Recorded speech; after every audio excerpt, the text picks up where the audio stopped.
In the spring of 2011, a friend asked if I was interested in a job co-producing an independent film tribute for the anniversary of the 9/11 attacks.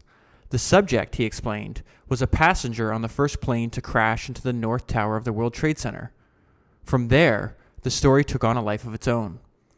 It is the story of Danny Lewin, who was almost certainly the first victim of the 9/11 attacks. It's the story of an extraordinary gifted young man who believed anything was possible and let nothing stand in his way. Of an all-American kid who moved to Israel against his will, ended up falling hopelessly in love with the country, and served as an officer in the most elite unit of the Israeli army. Of a young soldier who trained to hunt and kill terrorists, and who, in a tragic twist of irony, later died at their hands. Of a loud, irreverent computer science student who formed a beautiful friendship with a soft-spoken, reserved professor. Of a husband and a father who spent years struggling to make ends meet and became a billionaire almost overnight. Of a theoretical mathematician who wrote a set of algorithms that would change the internet forever. So that's from the preface of the book, No Better Time, The Brief, Remarkable Life of Danny Lewin, the Genius Who Transformed the Internet by Molly Knight Raskin. That one paragraph is a great description, I guess, of why I think this book is important and why I wanted to cover it on the podcast. In his short 31-year life, he winds up becoming an elite officer, let's say in the Israeli version of kind of like the Navy SEAL equivalent of what we have in America, and becomes an extremely talented computer science student, and then founds a company and becomes a billionaire. So he got a lot done in his short time here. Okay, so let's jump right into the book. This is a part I found interesting where Danny's future co-founder, Professor Layton, is describing Danny's personality. So it says he, which is Danny, who's they're referring to, he was immediately assigned to Professor Layton, first as his teaching assistant, then as his research assistant. Professor Layton was at that time the head of the algorithms group at LCS. When they refer to LCS throughout the book, that's the laboratory. That's MIT's Laboratory of Computer Science.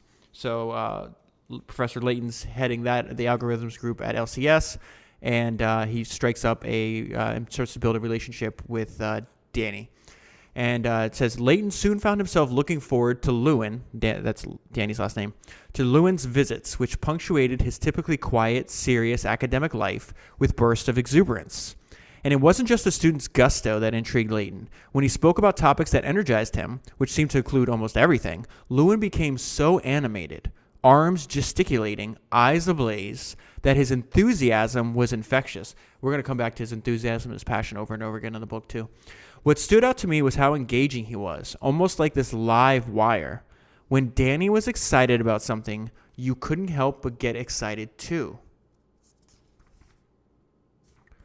Few paragraphs down, it says, in the cluttered, unkept halls of LCS, over desks piled high with papers and textbooks, or crossing the campus quads, Lewin and Layton spent hours absorbed in mind-bending conversations about math and computer science. I felt like I was talking to an equal, recalled Layton. He'd think of clever ways to take an idea in some new direction. Lewin joined Layton's algorithms group, which was grappling with a challenging set of problems centered on this new mode of communication, the internet, and some barriers to its growth. The reason this is important, well, let me give you some context first. If you listen to last week's podcast, the events in No Better Time take place around the same time as the events in the new thing. So we're talking late 90s, early 2000. And this sentence right here, where it says, the algorithm group is meeting and they're grappling with a challenging set of problems centered on this new mode of communication, the internet, and some of the barriers to its growth. That is the fundamental problem they're solving, which and their solution is founding the company of Akamai. And we'll see how they get there in a second. So let's skip ahead a little bit. And it's something I don't want to confuse you, but the book doesn't go in chronological order. Sometimes it goes back and forth. So even though I'm moving chronologically through the book with my notes and highlights, that part that I just read, this is after. So Danny's he's already served time in the Israeli army, right? Then he graduated from college, and now he got accepted to MIT to become a graduate student. So that's when he meets Layton. He read a book back in Israel that Layton wrote, and Danny decided he had to work with this guy. And he didn't expect to found a company with him, which that's obviously what happened. He just wanted to learn from him because Danny wanted to be an academic. Okay, so let's skip ahead, and hopefully this is making sense to you. Oh, so I was listening to this next note I left for myself was I was listening to the podcast. It's NPR's podcast, How I Built This. So if you're listening to this podcast, you'll probably be interested in that one as well, where they do interviews with people that built companies, and as opposed to me reading books about people that build companies. But there was the guy that founded Atari and also founded Chuck E. Cheese. They just did an episode on him. His name is Nolan Bushnell.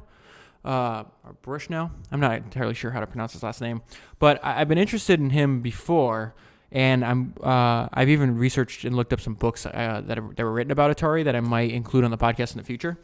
But he had this one of the interesting stories. The reason I know about Nolan, going back to this idea that books are the original hyperlinks and they kind of lead us from one idea to another, I became aware of Nolan.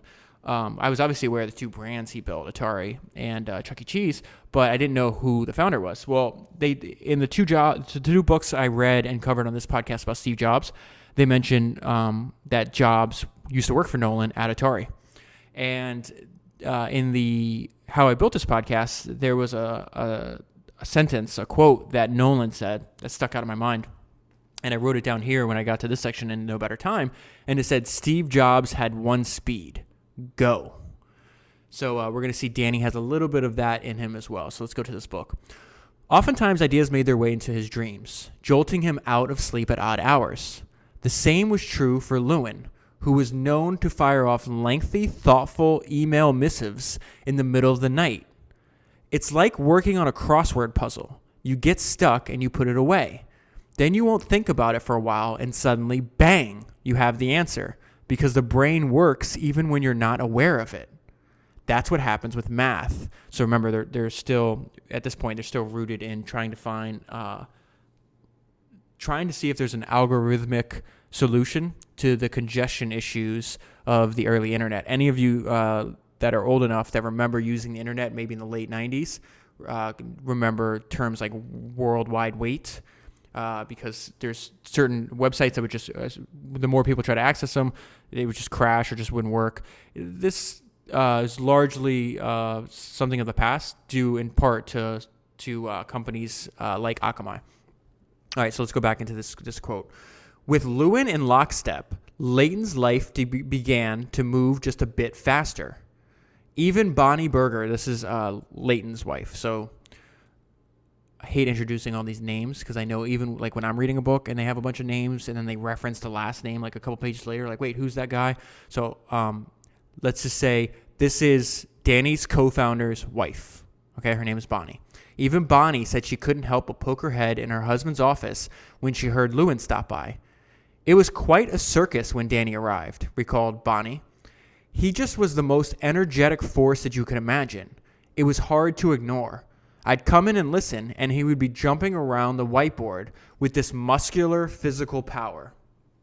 Already we've seen a few references to Danny's energy. He had basically one speed as well, and that was like a frantic, energetic pace forward. She said something there at the end I want to bring up, though, because there's parts of this that she's referencing I skip over. More than a few people that meet Danny are surprised. She says he's jumping around the whiteboard with this muscular physical power. So Danny kind of, if you ever see pictures of him, he doesn't look like the typical academic or the typical computer science student. Obviously, he was in supreme physical shape. Really, really strong, kind of built like a stocky tank. But they talk about in the book how when he was in the army or when he was in what they call the unit, and we'll get there in a minute, they would have to do like 24-hour rucks rather, which is basically just 24-hour march with a heavy like pack on their back and gear. So he spent the majority of his adolescence, in addition to being really, really good at school, building up his physical endurance and his strength training. So he's kind of an outlier there. Let's skip ahead again. Okay, actually this worked out perfectly because this is the note that I left. It's called the unit, and it talks about. Okay, so it's the Israeli army has a reputation for military strikes on some of the world's most dangerous terrorist organizations. If there's one unit of the IDF, which is the Israeli Defense Force, I think, responsible for these daring exploits, it's... Okay, now you can see why I call this a unit, because it's Sayeret Matkal, also known as the General Staff Reconnaissance Unit, or simply the unit. So I'm not even gonna try to pronounce that word again. We're just gonna call it the unit. Okay, so it says the unit is often compared to American Navy SEALs and Britain's Special Air Service. Let's see.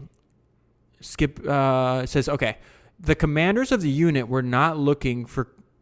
So the author here is quoting another book called the Elite, which the author of the Elite is defining the type of warrior that the early leaders of the unit recruited, a tradition that still holds true today. So this is the quote from the book.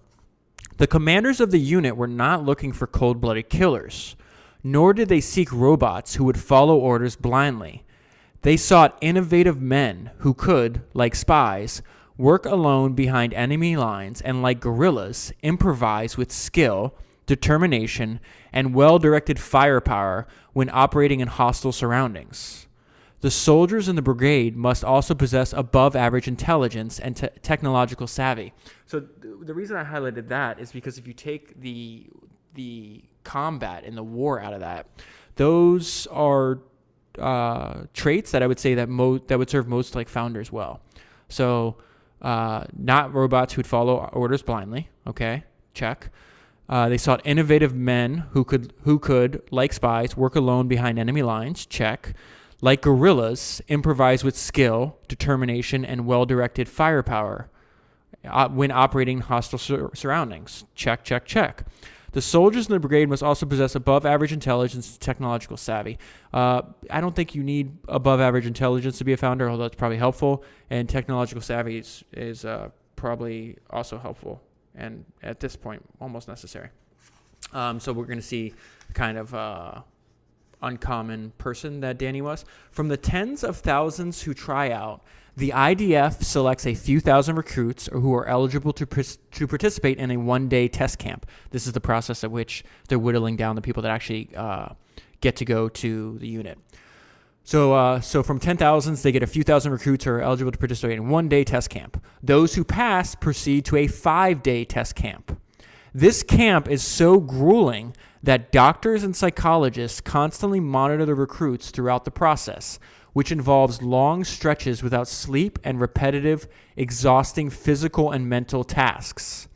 The purpose of this test is to weed out those who lack the mental toughness to withstand the pressures and potential perils of a highly secretive mission. From this test, anywhere from 20 to 40 men are selected for the unit. Of those chosen, only one is promoted to the rank of officer. So the funnel goes from 10,000 to a few thousand to 20 to 40 to 1. Okay, so here, I'm not going to go too much into detail of their training. I think it's very similar to like Bud's training for Navy SEALs, which if you're really interested, you can find tons of information on the internet. You could listen to Jocko's podcast, or you could Google this guy named David Goggins. Both of those are former Navy SEALs. Both are really disciplined and driven people. Kind of motivating if you like that kind of thing. So there is something that they have to do. I'm not going to read all. I don't want to read all of this, but they do have to do this nonstop march of about 75 miles. And it says the march is one of the most important accomplishments, both physically and psychologically, for soldiers and special forces. I don't know if it. Okay, yeah. So let's. It goes into more detail here. Actually, I highlighted a passage on the next page. And his name's not important. He's a friend who served with Lewin in the unit and later worked with him. Remembered his surprise when he passed Lewin during a training session involving a 10-mile hilly walk, weighted down with full gear of about 50 pounds. Now, you're going to see why I included this section. It tells us more about Lewin's personality. Lewin was known as a strong walker in these types of exercises, rarely showing any visible signs of fatigue. On this particular walk, although he completed it on time, Lewin seemed to be struggling, often couching down to rest and catch his breath. When asked to explain, Lewin confessed that he had voluntarily doubled his load of gear to prove to himself that he could still finish. He's doing this when he's in his early 20s, so we're clearly seeing that he has almost what I would classify like a psychotic drive, which we're going to see serves him very well when he's building Akamai. So the chapter I'm still reading from. Okay, so this is how Danny. This is what I mean when they go out of chronological order, but it's probably not important. Okay, so it's probably not important that it go out of chronological order. That is how Danny so this is how Danny becomes aware of his co-founder. So we're going back in time now. He was in the unit and then he requests leave because he wants to complete his college degree. So let me just read this. Months later, Lewin requested leave from the IDF to attend the Israel Institute of Technology. He and Ann, that is his wife, he married early, were expecting their first son, Ethan, and Ann was eager to relocate to the quiet, scenic city of Haifa? I don't know how to pronounce that, to begin their life together. But even Haifa couldn't slow Lewin down. About 2 years into his studies at the Israeli Institute of Technology, they're calling it by its name, but I don't know how to pronounce it, so we're just going to call it IIT. Lewin came across a textbook at the library on the topic of parallel algorithms. He was so moved by its depth and beauty that he brought it home, pulling it out of his backpack and telling Anne that he'd never seen such an incredible research. Lewin became fixated on the book and its author, MIT professor Tom Layton. Inspired solely on what he'd learned from the pages of this massive tome, he told Anne that he was determined to meet Layton. At that time, Lewin's pursuit of the MIT professor must have sounded a bit outlandish to family or friends. For Lewin, however, it was nothing but sincere. He applied to and was accepted to MIT, and after less than 4 years in Haifa, the young family was packing for Cambridge. Anne was pregnant with their second son. So the importance of books, which is and how they can change your life. While he's studying, Danny just randomly finds this book. He becomes so enthralled with the ideas in it that he seeks out the person that wrote it. Turns out the person that wrote it is a professor at MIT. So Danny's like, all right, well, fuck it. I got to go to MIT then. And he moves his entire family halfway around the world. So I say the power of books. It's really the power of ideas, but in this case, it was just in book form. And I'm partial to books and reading. I mean, I am doing a podcast on books, right? Let's see. Skipping ahead. And I know sometimes, so I listen to these back, especially when I'm editing them, and there's some pauses, and then you can hear me kind of like rifling through the pages of the book. I don't really edit that out. I've said before on many podcasts, I really want this to be like an informal recording, almost like if we were sitting down together as friends and I was just telling you the ideas I liked in the book. So I try not to, I mean, I don't want to leave large pauses, but I don't want it to seem like I just sit down and I can just rattle all this off. Like there's a lot of pauses. There's a lot of me messing up. There's a lot of me trying to find notes. Most of the work of the podcast obviously happens when reading the books because it takes hours, and then making the notes. So once I'm done with that, I just try to immediately record while the ideas are still fresh in my mind.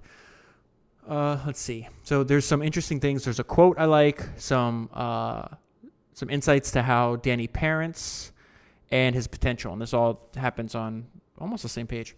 So this quote, he said, "Life is too short to be bored.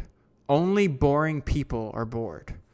That I also don't understand when people are like, oh, I'm bored. It's like you live in the information age. Like, there's tons of stuff to occupy you and tons of stuff to work on. This is him in parenting. In an interview for a documentary tribute to Danny, Anne, remember that's his wife, recalled the thrill the boys got out of Lewin's word games. Every week, he would comb the dictionary for the quirkiest, strangest sounding word he could find, write its definition on an index card, and pin it to the fridge. Obstreperous became one of his favorite words, an ironic choice considering it used to describe someone who was stubborn, resistant to control, and noisy. Tongue-in-cheek, Lewin used it to describe others, not himself, namely anyone who got in his way. Later, he transformed it into a catchphrase among his coworkers when referring to competitors or naysayers. This is the part on Danny's potential. Despite the financial stress, so they're talking about the fact that they're a young couple, 2 kids. Danny's not making much money because he's a full-time academic and is working as well and taking care of the kids. So they're struggling right now. Despite the financial stress Danny and Anne faced, Anne never lost confidence in Danny's potential for success. She didn't know anything about algorithms or computer science, but she did know her husband was brilliant and determined. In a documentary tribute to Danny, Anne recalled a conversation she once had with him in their apartment in Haifa, where Danny kept a big, bulky personal computer that he loved to program. At the time, the World Wide Web had just made its debut, and it was unclear to most people what the impact of this newfangled technology would be. But Anne said Danny had a clear idea of its potential, explaining excitedly that the internet would allow her to use a computer in Israel to access information from a library at Harvard University. Anne said she expressed her amazement, but added it sounded complicated. Danny replied, "It is complicated, but can you imagine the possibilities? Can you imagine what we'll be able to do if someone makes it easy?" Okay, so the very next page, we're going to see that Akamai, the idea for Akamai actually comes from a class project. Because remember, Danny's goal was to become an academic. He just wants to spend his time doing math and computer science, and I guess envisioned a life of like a tenure professor for himself. So, publish or perish. It is a well-known saying that the nation's best universities, ones that sum up the fear among research-oriented graduate students that failure to publish in scholarly journals means academic doom. By late fall, so that's what he's working on, by late fall, Lewin was beginning to feel the pressure. There's 2 names here that are not important. They're his classmates. These 2 guys had already produced and published an impressive paper. But Lewin and his 3 writing partners, Eric, Rena, and Matthew, were stuck. We didn't feel like we were having much success. Their focus was still, this is the important part, their focus was still on using math to relieve the congestion plaguing the complex architecture of the internet. Specifically, they were still searching for a solution to the problem of the worldwide weight. I think the worldwide weight was I think that term was coined by Tim Berners-Lee, and it just refers, like I said earlier, to the congestion that a popular website could have, and then it causes to load slowly or not at all. So we're continuing this. So they're like, hey, what the heck? How can we find a solution to the congestion of the complex architecture that is the internet? And Danny's been thinking about it, and he's going to share an idea he has, and he's not sure of the idea though. So he's talking to one of his writing partners, Eric. So it says, Eric distinctly recalled the day Lewin shared the new idea with him and just how insecure he was about its potential. We were walking together across campus, and Danny was kind of down on his research. He told me about consistent hashing, and I'll never forget it because he said, consistent hashing is a pathetic idea, but it's my idea. According to Eric, Danny originally thought his idea of consistent hashing was simplistic and impractical. He was worried it was small and worthless, just something cute. To clarify, in mathematical jargon, cute means the work looks good on the surface, but lacks utility and mathematical sophistication. Danny and Eric thought that they had a cute idea to work with, but they knew they needed to improve it somehow. Eric, though, was uncertain if this could be done. Honestly, this is a quote from Eric. Honestly, we didn't know very much about how the internet worked at the time, and we were struggling with how to convert this real-world problem of file storage into a mathematical model. On paper, our mathematical model didn't seem that realistic, so the whole thing seemed kind of shaky to me.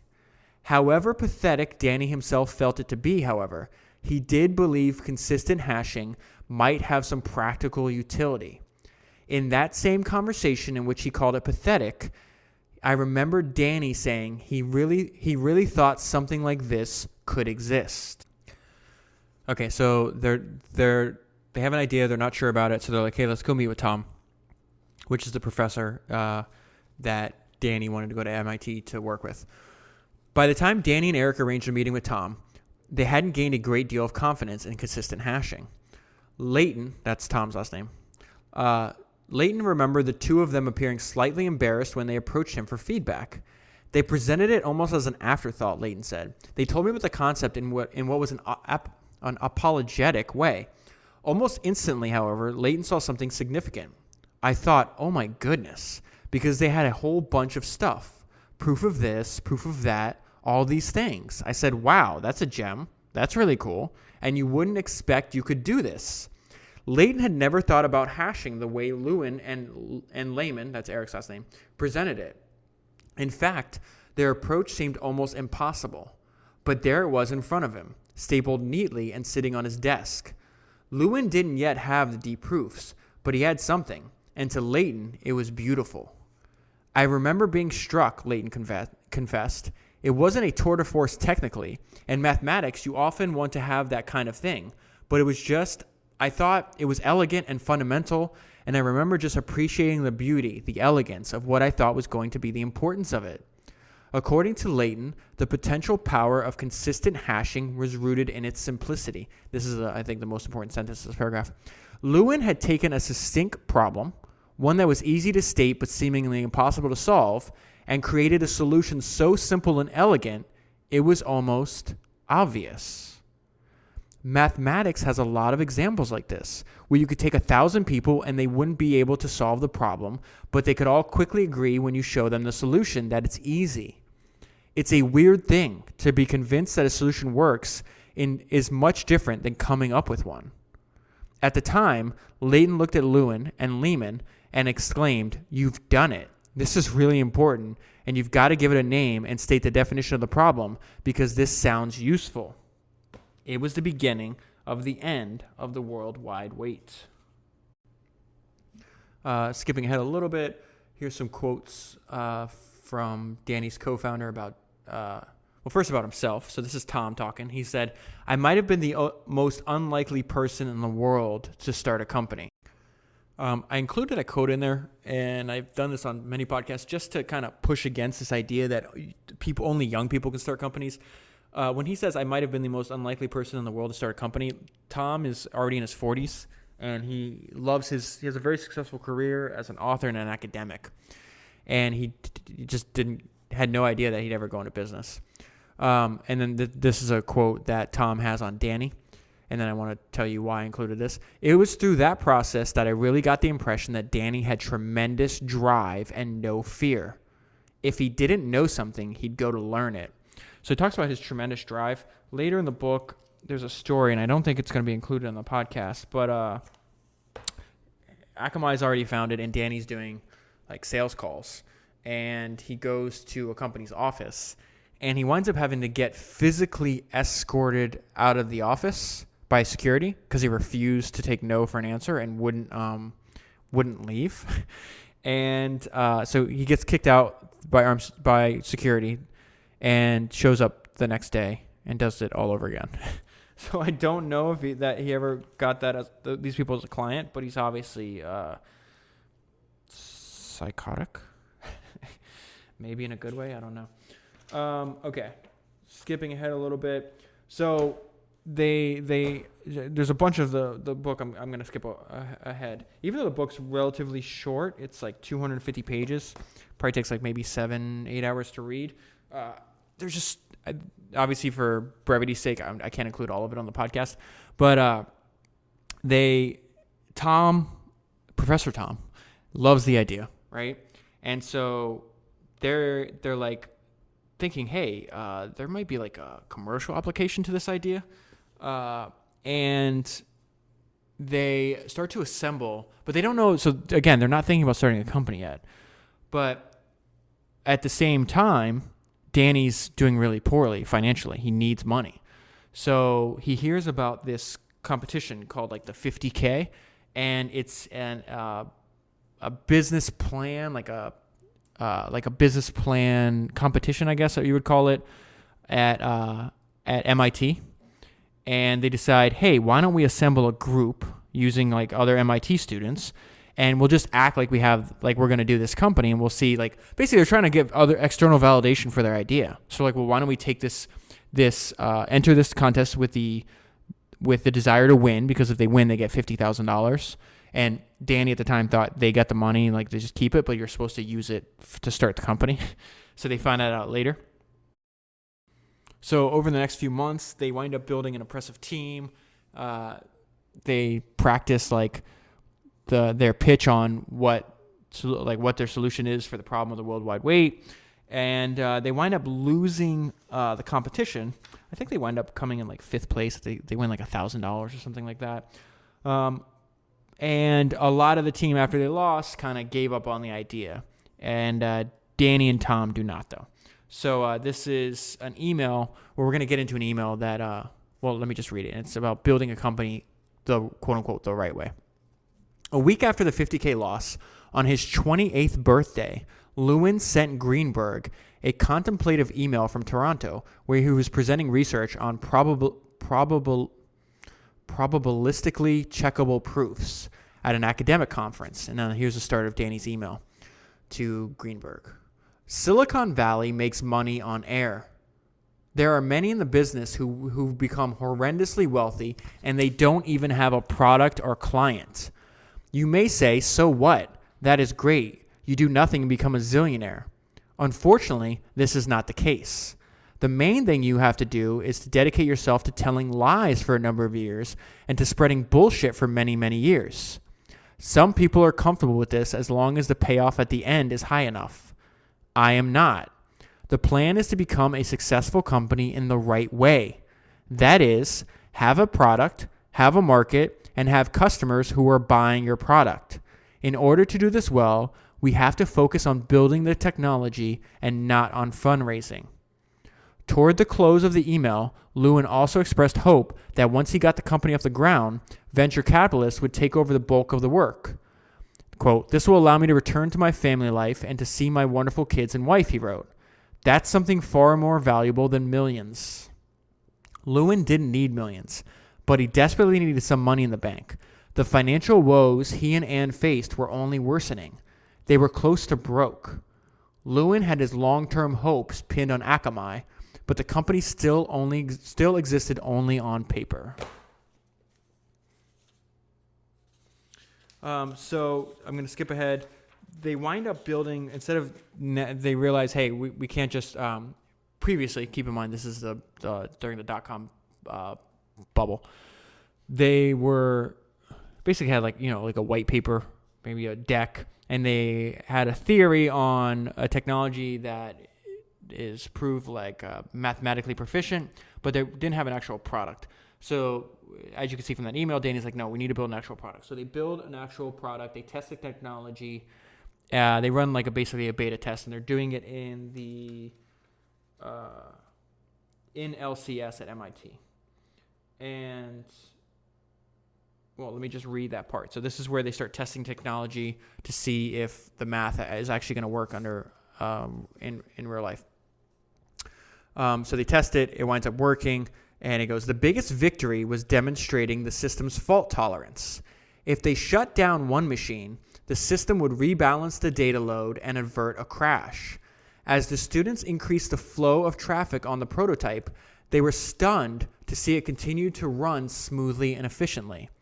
The more content they loaded into it, the better it performed, even under peak load. The students they're referencing there is Tom and Danny have a bunch of MIT computer science students helping them program and test and build their prototype. The remaining critical question before Danny and Tom was their business model. How would they deliver this service? What would they charge? Even by midsummer, it was clear that no internet service providers were willing to take a chance on Akamai. At first, they thought, okay, we won't sell this to consumer market. Our market is just selling directly to internet service providers. And they were saying no. If they wanted to make the company work, they had only one choice: build the technology themselves. We ran out of options, explained Layton, but a clear business plan was still eluding them. For help, they turned to Todd Dagres, a shrewd Boston-based venture capitalist at Battery Ventures. What Dagres knew well was how to take a great idea and turn it into a living, breathing business. So this is where they're coming up with a business model for Akamai. Over time, then we're talking about Todd Dagres. Over time, he began to convince Danny and Tom that building and selling software wasn't going to work. Instead, Dagres was convinced they should offer a service on their own. I thought they had something special and something they could use to build a recurring business. To him, the company's real powerhouse could be found in its algorithms. They were proprietary and so sophisticated they could almost be impossible for any competitor to replicate. Instead of giving other guys the software or Akamai's secret sauce and letting them skim the cream off the market, I thought Akamai should be the cream by building an annuity business with a big margin on this unique software. So they stumbled onto the business model. Once they stumbled onto the business model, they decided, okay, let's just take the risk. Tom goes on sabbatical from his professorship, and in September of 1998, they rent office space. And Akamai Technologies was officially co-founded in, looks like, that same month. So real quick, and then I'm going to wrap up this chapter before we move on. And it says, Layton still recalled an afternoon that fall when he and Lewin were walking from LCS to their new office, and Danny used the occasion for an impromptu pep talk, offering up all the reasons he believed Akamai would succeed. He told Layton that it wasn't just their great technology, smart staff, or exemplary business plan that would guarantee success. He said we had all those things, of course, but that wasn't why we're going to succeed. Instead, Lewin told him, we're going to succeed because we're tenacious as hell. Despite Lewin's bravado, he and Layton felt some ambivalence. It didn't take rigorous math to understand that the odds were against them. That might be the one time where being really skilled at mathematics is probably not good for you. Realizing once you do the math in your head. According to the rule of venture capital, only 1 out of every 60 new businesses succeeds. It was scary, recalled Layton. Danny was worried about it, and I was worried for him.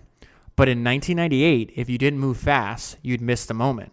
You'd just be another smart entrepreneur with a great idea left standing in the wake of the dot-com boom. Danny charged forward at full speed.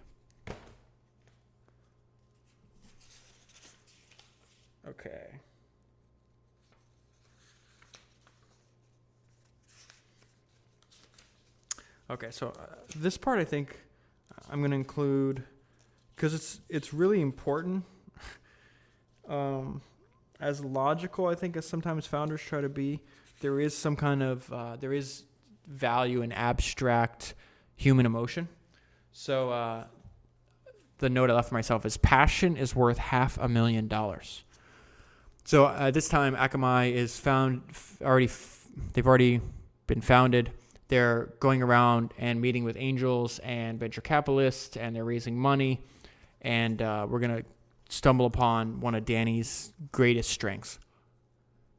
In that meeting with Akamai, Friesen, this is an angel investor. Okay, so let me do that over again. In that meeting with Akamai, Friesen became one of the first members of what had become a de facto fan club of Lewin and his performance in front of a whiteboard. In many ways, it was his canvas. With a pen in hand, he could stand in front of it for hours at a time and cover it with academic ideas, strings of sometimes incomprehensible math or business strategies. And when he did, his presentations could only be described as theatrical. The more he talked and scrawled, the more animated he became, hopping around and grinning from ear to ear as his ideas came to life on its smooth, white surface.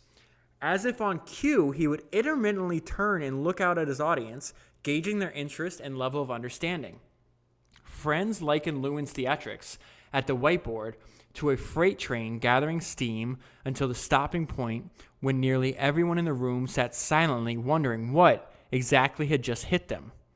It was one of Lewin's most effective weapons. Stunned by what he saw in Lewin at the whiteboard, Friesen said he felt a familiar sensation, the same one he experienced when he watched some of his top musical talents at the start of their careers. So Friesen's just this rich, successful businessman in the entertainment industry. So that's what he's talking about. He's like, oh, I'm getting excited like I'm watching top musical talents at the start of their careers. Danny was like ambition and intellect on steroids, Friesen said. His belief in the thing was so profoundly convincing. This is the most important part, so let me start that over. His belief in this thing was so profoundly convincing that I believed too. On the spot, Friesen pulled out his checkbook and handed them a check for $500,000. This is a great part, though. I didn't highlight it, but I just read it in the second. I remember walking out of the building and thinking, what have you done? He said. When people ask me what exactly does Akamai do, I say, I don't know. But the thing I did know when I made that commitment was that Danny Lewin was a star. Okay, so at the end of this chapter, they convince two venture capital firms to invest $4 million each. One of them wires the $4 million. The other one backs out at the last minute. So let's use this paragraph as an entry into our reoccurring critics don't know shit segment on the Founders Podcast. After the deal was signed, everyone went home to celebrate for the holiday. As for Venrock, these are the people that backed out. As for Venrock's last-minute decision, the true cause leaked later. The deal fell through not because Venrock lost faith in Akamai, but because a senior partner in the firm's New York office had butted heads with Lewin. He thought Danny was arrogant and didn't like his demeanor. Venrock's decision to pass on the deal proved costly. If the firm had taken a 10% stake in Akamai for $10 million, it would have been worth $2 billion less than a year later. Dagris said it went down as one of the dumbest venture moves in history. Okay, so let's skip ahead. I still have a lot of notes to cover, and I've been recording for quite a while. All right. This is their actual first product. So what does Akamai do? What are they going to sell? And it's this product they call Free Flow. With Free Flow, Akamai created its own private path across the public internet. Built entirely on software, it was a virtual road, one that took advantage of the internet's architecture without relying on it. This enabled Akamai to offer its customers a number of benefits, chiefly fault tolerance. If one of Akamai's servers went down, the others in the network automatically picked up its workload until its service was restored. Another benefit to Akamai was ease of installation. To Akamai's, quote-unquote, their website, content providers followed relatively simple step-by-step instructions to launch the Free Flow software, which tagged the content or pages to be served by Akamai with an Akamai Resource Locator, an ARL, Akamai's version of a URL or web address. The value of Free Flow went beyond the speed and efficiency of content delivery. Another benefit was maintenance. Customers didn't have to install or maintain any hardware, a major draw for the engineers who would otherwise have to spend time, money, and energy on finding a good fix when their sites reached peak traffic. Akamai also offered what it called proof of performance, the guarantee that if FreeFlow failed to deliver a customer content at any time or failed to deliver its faster than customers' own to deliver it faster than customers' own service, Akamai's would issue a refund. So that is FreeFlow. Oh, I like this. This is just random, but it's the note I left. Just keep it simple. They have to hire at this time. They're hiring public relations firms because they're trying to get the word out about the technology. And I love that the guy they hired, which is that Greenberg guy that Danny was emailing from Toronto a few minutes ago on the podcast. He figured out. I just like the sentence from him because it's really smart, especially when you're talking about how confusing Akamai's technology could be. He goes, my goal was to express it in layman's terms so that your grandmother could understand it, and my grandmother could. He was skilled at translating what Akamai did into something that sounded simple and impressive to a Main Street audience. That's probably valuable to anybody offering any kind of product or service. This is also interesting. So we went into like we understood what business model they're using, right? But they can't figure out pricing. Something everybody I think struggles with when they're creating something. And so this is how they find the right price and model. So they hire this guy, Gallagher. Okay, so it says at age 39, Gallagher became Akamai's vice president of sales. One of Gallagher's first tasks was to help Akamai set a pricing plan. At the time, the Content Delivery Network, the CDN, that doesn't sound... Okay, let me read that sentence again. At the time, the Content Delivery Network business... Oh my goodness, let's do this again. At the time, the Content Delivery Network business model was so new that there was no industry standard. Akamai had a rough plan in place, one that would charge customers around $800 per megabit of data delivered per second. Gallagher insisted the price was far too low. They were looking at it mathematically, said Gallagher, but I was looking at it in terms of what the market would bear. Gallagher suggested that more than doubling the price to what he believed was the magic number, $1,995 per megabit per second. Everyone scoffed at me, recalled Gallagher, and I told them, you know what? I'll fucking prove to you that I can sell it at this price. And he did. When the company finally landed a full price contract with Discovery Channel, it came in at $1,995. From that moment on, Akamai had in place a straightforward, service-based revenue plan, charging clients an even $2,000 per megabit per second per month. The pricing was based on each client's peak usage, which meant that if it reached 5 megabits per second at any time during 1 month, Akamai would receive $10,000 for that month.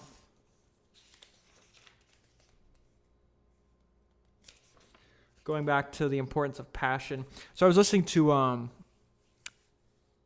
podcast, and this guy who I think is really interesting, has a lot of interesting philosophies on life. It's the founder of AngelList. His name's Naval Ravikant.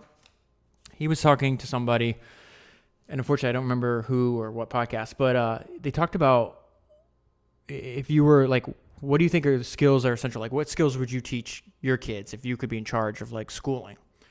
And he said sales and coding.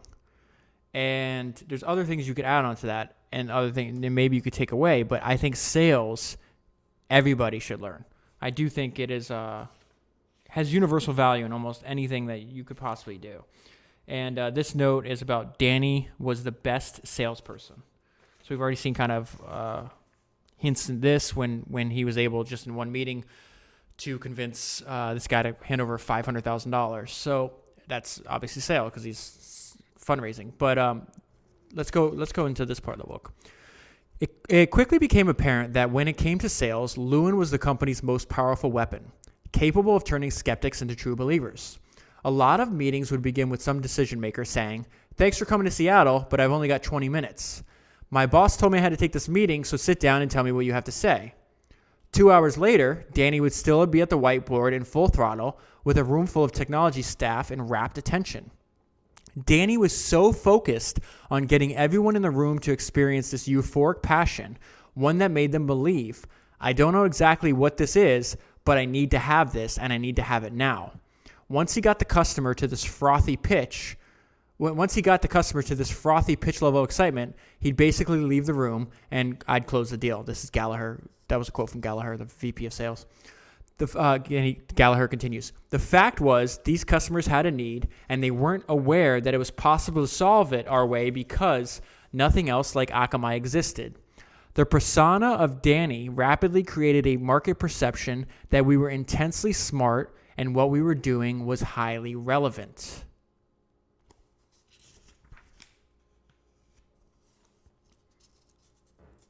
Oh, so this is interesting here. So they have a bunch of companies, at this time they have a bunch of companies signed up and they're running trials. And then the trial, if it works over the term of the trial, then the companies have agreed to they'll become paying customers, right? So they needed some kind of, well, let me just read this. Akamai needed to prove itself. The trial tests were running better than expected, but the company was still selling a vision. The promise of a service so powerful it could keep the most popular websites online during an unprecedented crush of traffic. For Akamai to fulfill that promise in real time, live on the internet, they needed to test their software during a naturally occurring high traffic surge. And as good luck would have it, 2 traffic surges happened soon thereafter. So the first one was March Madness. They're hosting ESPN's website, and I think Sports Illustrated and or Sportsline, and they wound up doing really well. And then the second part I found really interesting. So he said that night, Akamai was hosting a small gathering of investors for the screening of a trailer for the highly anticipated Star Wars film, Episode 1, The Phantom Menace, which was premiering in theaters nationwide a week later. Earlier in the month, someone at Paramount's Entertainment Tonight show had contacted Akamai asking if the company could deliver the trailer for its website on the night of its release. An agreement was signed. Unbeknownst to anyone at Akamai, Star Wars producer and director George Lucas had struck a deal with Steve Jobs, interim CEO at Apple, for a blockbuster release of the trailer on Apple.com and Lucas's StarWars.com. They were using Apple's new QuickTime 3 video player technology. Around 9 p.m. that night, a room full of Akamai employees and investors tuned into the live stream of the trailer on the free flow enabled website of Entertainment Tonight, which oh my goodness, I cannot speak today. Sorry, guys. Which went off without a hitch. Okay, so a lot of people are watching the Entertainment Tonight website. It's using free flow. It works. So check this out, though. Shortly after the screening, someone at Akamai burst in the room with breaking news. Apple's website had crashed. So had a handful of other websites that had attempted to stream bootleg copies of the Star Wars trailer to more than 20 million viewers worldwide. The only sites that remained live, streaming the trailer without any outages or delays, were Paramount.com and Entertainment Tonight. Akamai's free flow handled up to 3,000 hits per second for the 2 sites, 250 million hits in total, and the system never exceeded even 1% of its capacity. In fact, as the download frenzy overwhelmed other sites, Akamai picked up the slack. Before long, Akamai became the exclusive distributor of all Phantom Menace QuickTimes, serving both StarWars.com and Apple.com. It was another victory for Akamai, one so significant that news of it quickly made its way through the industry, allowing the company to approach more choice customers with greater credibility. The first of these names were a crazy-sounding business out of Stanford called Yahoo. So I have to skip over, for time's sake, a bunch of stuff about Akamai as it's building its business. But I do want to include this one anecdote. It's a Steve Jobs anecdote. How could you not include it on the Founders Podcast? He's the only person that created the most successful consumer product of all time. And he's hilarious. And we're going to see this here. On April 1st, 1999, Sagan, this is a guy working at Akamai who's running the company, part of it. I think he's a COO at the time.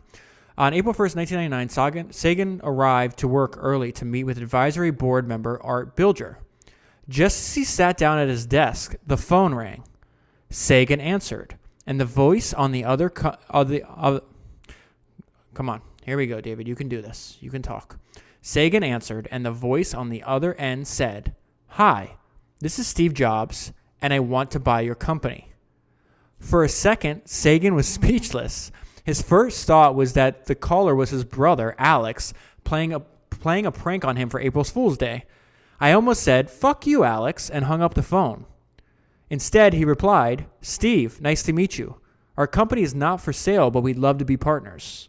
The call began 3 months of tough negotiations with Jobs, who initially offered up $16 million in cash to purchase Akamai. They wound up not selling to him, obviously, especially not for $16 million. But the reason I put that in there is because one of the biggest things, ethos of like the Apple way of doing things is to keep things incredibly simple, right? Which in consumer markets is incredibly important. And I've read a lot of other correspondence when it talks about like in the Snapchat book, How Do I Turn Down $1 Billion? They show emails of like Mark Zuckerberg trying to meet up. Like, we know what he wants. Like, why is he meeting with Snapchat? He wants to buy them, but he doesn't ever say that until like they meet in person. Then there's a couple offers. But reading through those emails and seeing other documentation in other books, I've never seen somebody so, like, Steve Jobs just cuts right to the point. I love that. Hi, this is Steve Jobs, and I want to buy your company. Two sentences instead of going back and emailing and just bullshitting and doing all the other stuff. Like, he just didn't waste time. So I don't know. I just I find it fascinating. I've been also watching. If you're listening to this, I'm recording this in early 2018, and there's all this like public attention right now, having to do with like what are technology companies' responsibilities in terms of privacy? Is that even something consumers want, et cetera, et cetera? And that led me down a rabbit hole of watching old Steve Jobs videos. Some including the last interview he ever did publicly, but more so ones where it was after he was kicked out of Apple, before he went back. I don't know. He just has especially when he wasn't like, he has a reputation for being like a dick. But I would say that based on what I've read and seen, it's like that was, he was 22 years old, worth $300 million, something like that. Like, it's going to be really hard to stay humble. But I think what happened is, he was certainly a dick, but a lot of those stories took place when he was way earlier in his career, as opposed to like the last 10 years of his life. And I would say the last 10, 12 years of his life is when he did the most important work. But anyways, I don't know. I'm just fascinated by the way his mind thinks and the way he communicates. And he communicates extremely, extremely clearly. Something I would love to be able to do on this podcast, but I'm working on it. Okay. We're skipping ahead, and then I'm going to cover a couple more personality traits with Danny, because I think understanding the personality of the founders that we're covering on the podcast is extremely important. But then I want to get to there's a serious part at the end that's, almost like tear-inducing. Okay, so this part is just a graduate student. And I just included this part because I thought it was an amazing sentence, given exactly where he found himself in his life at this time. Although they spent the better part of 2 years building Akamai, Lewin and Lewin still harbored... They've already IPO'd, by the way. Well, hold on. Is that true? Yes. Although they spent the better part of 2 years building Akamai, Lewin and Lewin still harbored similar long-term life plans of a quiet, cerebral career in academia. Suddenly, though, they were at the helm of a breakout company moving at a breakneck pace. And both of them, despite the confidence they exuded, were in over their heads. It's kind of like when a lobster gets boiled, explained Leighton. You don't realize what's happening to you. You don't look in from the outside and think, "Oh, my life has really changed." I was too immersed and drawn in by the task at hand. Lewin told the Jerusalem Post.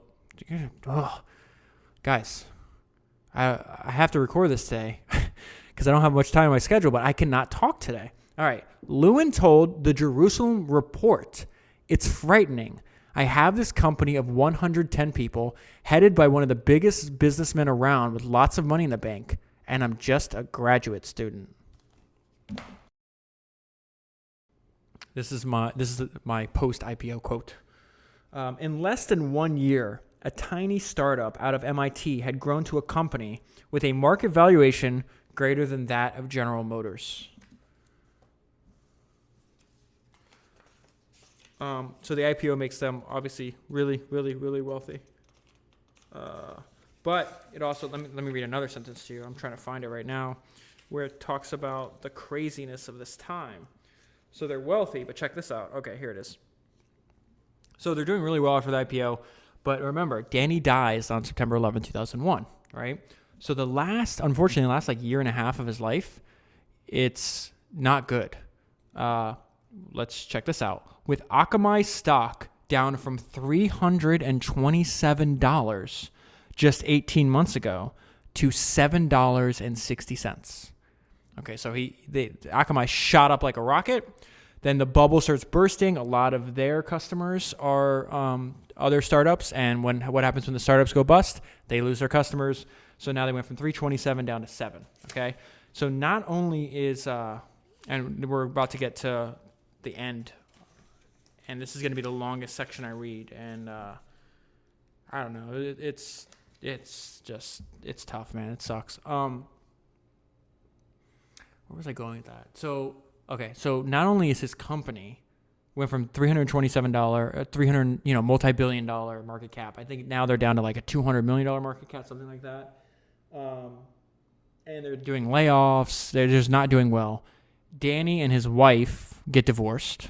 Separated. They never divorced. But Danny's living in a house, he buys his own house. So he's dealing with the breakup of his family, and his business is on the verge of collapse. And we're going to see how he spends his last day. And that's what this is now we're going to get to the reason probably the book was written.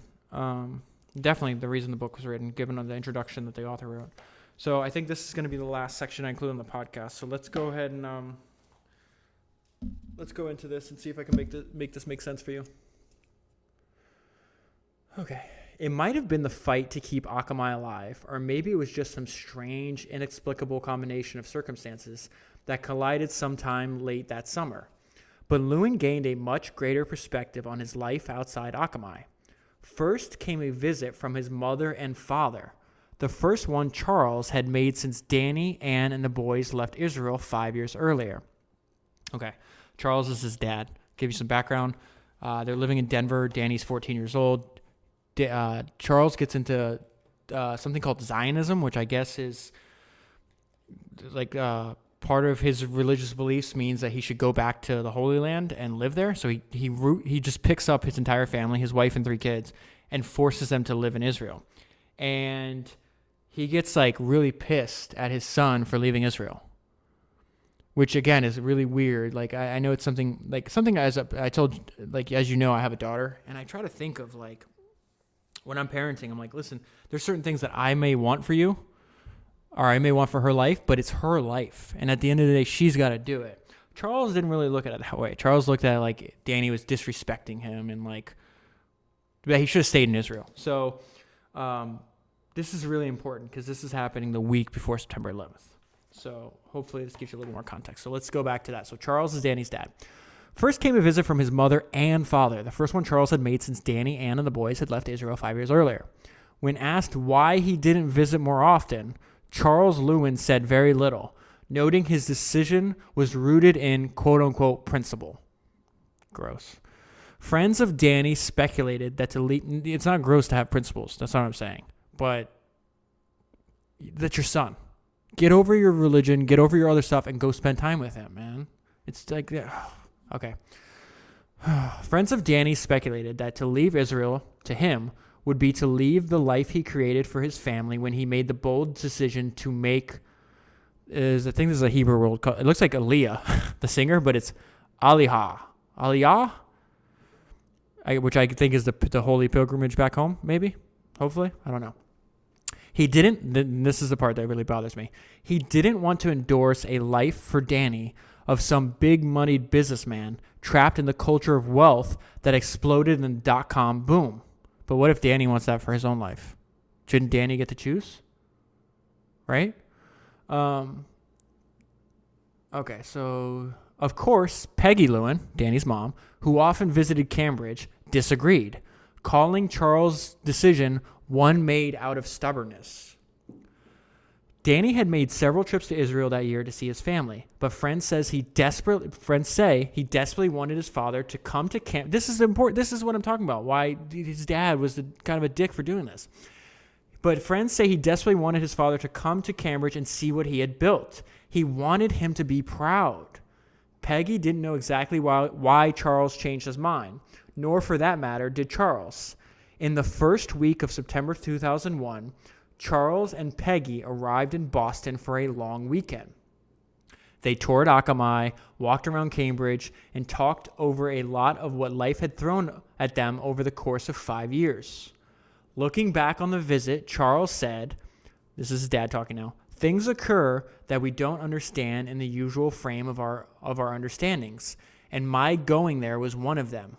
It was something," and then he says this Hebrew word, and it translates to, "It was something with the help of heaven."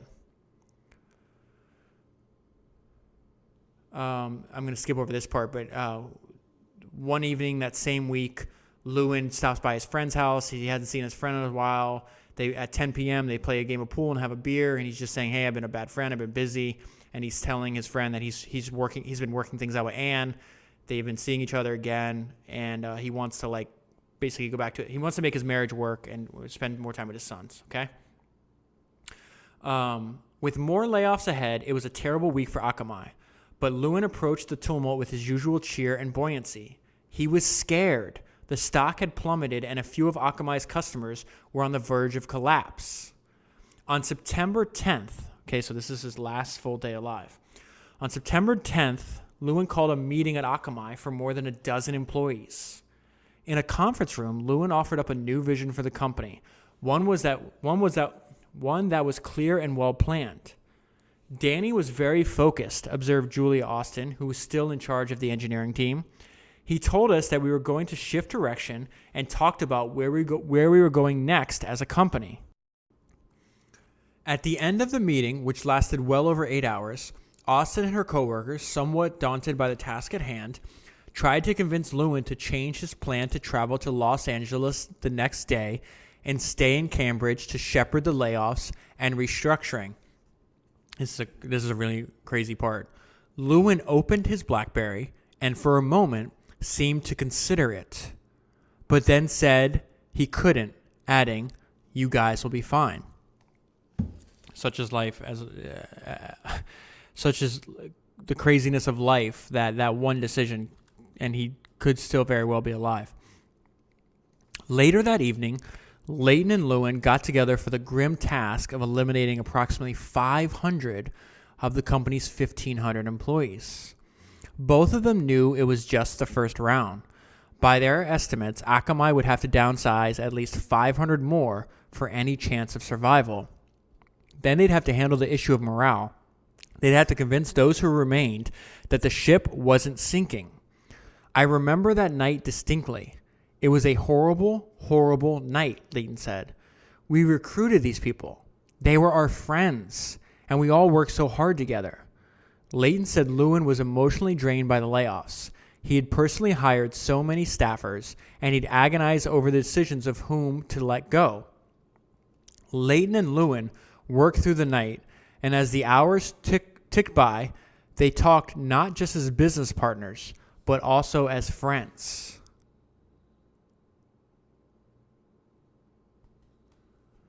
It was not until 2 or 3 a.m. on September 10th that Lewin and Leighton wrapped up their work. Lewin had a flight to catch in California in just a few hours. So actually, the book's wrong. It's 2 a.m. September 11th. So it says Lewin and Leighton wrapped up their work. Lewin had a flight to catch to California in just a few hours, so he said goodbye to Leighton. Late that night, Lewin chose to return to the home he shared with Anne and the boys. In the weeks prior to this, he and Anne had begun to reconcile and just recently decided to give their marriage another chance. The two of them hoped, Anne said, to remain together for the rest of their lives. Okay, here we go. Early on the morning of September 11th, 2001, Lewin kissed Anne goodbye and drove from his home to Boston's Logan International Airport. He arrived just in time to catch American Airlines Flight 11, scheduled for departure at 8 a.m., and bound nonstop for Los Angeles. It was a trip he had taken so many times, more than 30 in the past year, that he knew the flight crew by name, the numbers of the most comfortable seats, and the makes and models of the aircraft. The plane was partially full, 81 passengers, 9 crew members, and 2 pilots. Like Lewin, many of the passengers seated in business class were traveling for work on their daily scheduled flight. a television producer, actress, photographer, and several businessmen. But Lewin was a standout among them, dressed more like a college kid in his Gap blue jeans, t-shirt, and gray Nike sneakers. Lewin settled into his seat, 9B, and pulled out his BlackBerry to make a phone call before departure. Coworkers say Lewin almost always made calls up until the moment one of the flight attendants reprimanded him for failing to shut down his device. Around 7:30 a.m., with the plane still sitting on the runway, he called Akamai's in-house attorney, David Judson. Lewin knew Judson was an early riser and often one of the first to arrive at the office. He wanted to check on some paperwork Judson had been preparing for an upcoming deal. Judson said Lewin sounded full of energy, despite the sleepless night and looming layoffs. They spoke for about 15 minutes until Lewin abruptly ended the call in preparation for takeoff.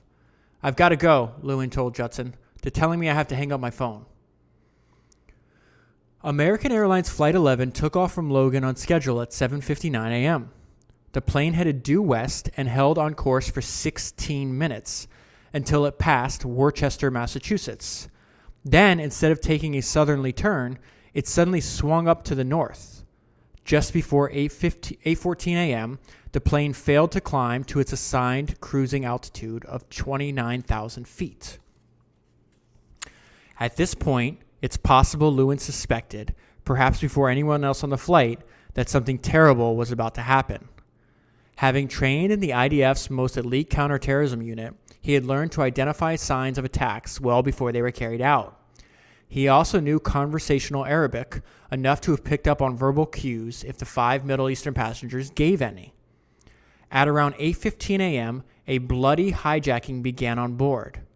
5 terrorists, all of them wielding box cutters and knives, rose from their seats in business class and began to threaten passengers and the crew. Most of what we know about the hijacking comes from reports by 2 flight attendants in the coach cabin, Betty Ong and Madeline Sweeney, who calmly and courageously relayed details of the hijacking as it unfolded to authorities on the ground. At 8:19 a.m., Ong told flight control, "The cockpit is not answering. Somebody stabbed in business class, and I think there's mace. We can't breathe. I don't know. I think we're getting hijacked." In a separate call, Sweeney reported the plane had been hijacked and 2 flight attendants had been stabbed.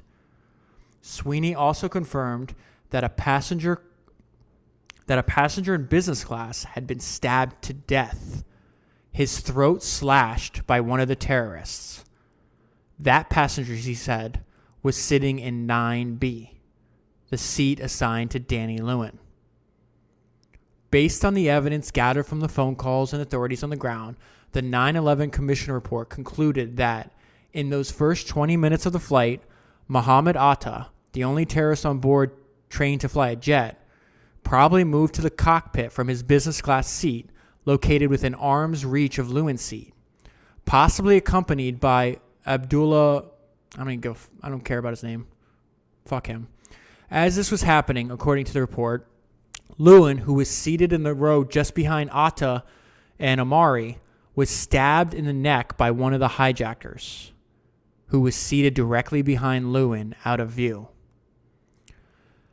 Between 8:25 and 8:32, in accordance with the FAA protocol, Boston Center managers started notifying their chain of command that Flight 11 had been hijacked and was heading towards New York Center's airspace. At 8:44, Sweeney made her last call to ground control. "Something is wrong. We are in rapid descent. We are flying low. We are flying very, very low. We are flying way too low." Seconds later, Sweeney said, "Oh my God, we are way too low." Silence. At 8:46, the Boeing 767 slammed into the North Tower of the World Trade Center, killing everyone on board.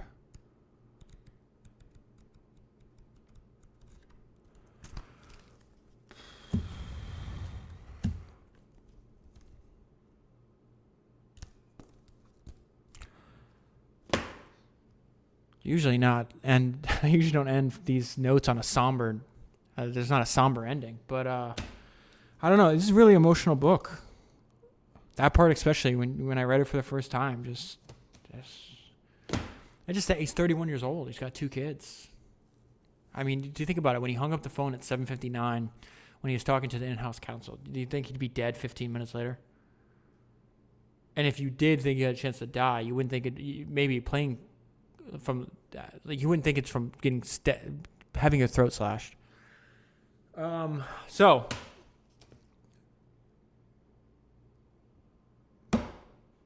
If you want the full story, buy the book.